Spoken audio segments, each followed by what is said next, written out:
The town that doesn't exist. Chapter 1. The road with no name. On a forgotten highway in Pennsylvania, there is an exit that does not appear on any official maps. Travelers who have taken it describe a crumbling road, overgrown with weeds, with no signs or markings. Some say the road feels older than the forest itself, as if it had been waiting for centuries. Truckers whisper about it in late-night diners, calling it the road with no name. Most ignore it, but those who do not sometimes vanish. Cars have been found abandoned at the roadside, headlights still on, engines idling, doors wide open, but the drivers are gone. The locals know what waits at the end of that road. A town that no longer exists. A town erased from every map. They call it Greywater. Chapter 2. The Vanished Town. Greywater was once a mining settlement in the late 1800s. At its peak, nearly 2,000 people lived there, their lives built around the coal mines that tunneled beneath the hills.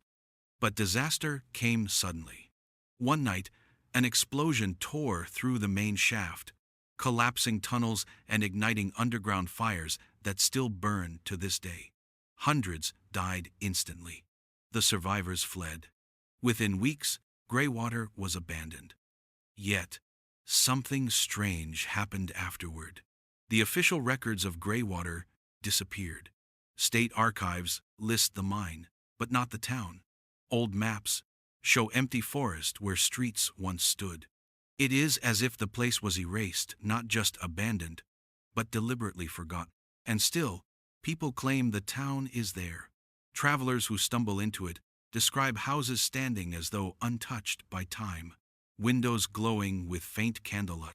But when dawn comes, the streets are empty, and the air smells of ash. Chapter 3.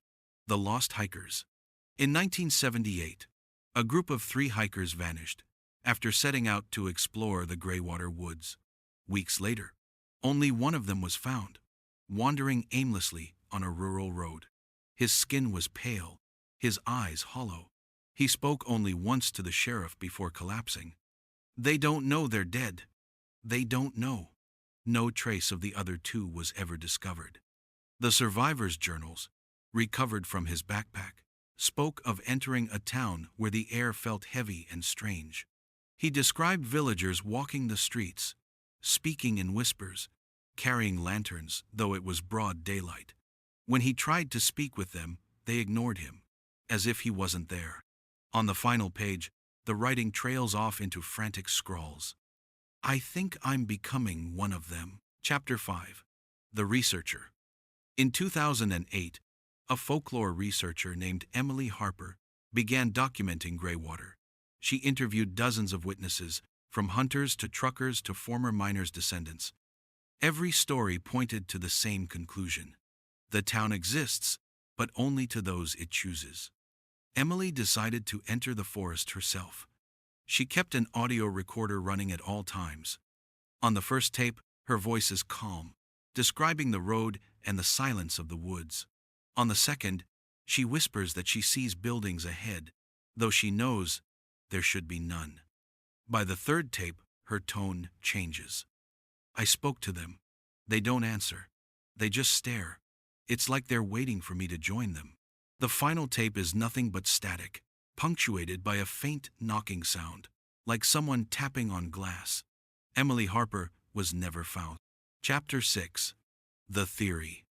Paranormal investigators suggest Greywater is a time-locked town, a place frozen in the moment of its destruction, repeating endlessly. The souls of its people walk the streets, unaware that the world has moved on without them. Some believe the underground fires, still burning beneath the hills, trap the town in a loop between life and death. Others claim Greywater was deliberately erased from records to hide something far worse, not an accident, but a ritual gone wrong. Whatever the truth, the road remains, hidden, waiting. Chapter 7. The Warning. Every year, a few more people disappear along that stretch of highway. Locals warn travelers never to take the nameless exit. They say once you see Greywater, you can never truly leave it behind. Some who escaped claim they still hear lanterns creaking outside their windows at night, no matter where they move. Others wake in the dark to smell coal, smoke, and ash. And a few insist that when they look in the mirror, just for a moment, they see not their own reflection, but the pale, hollow eyes of a villager from Greywater.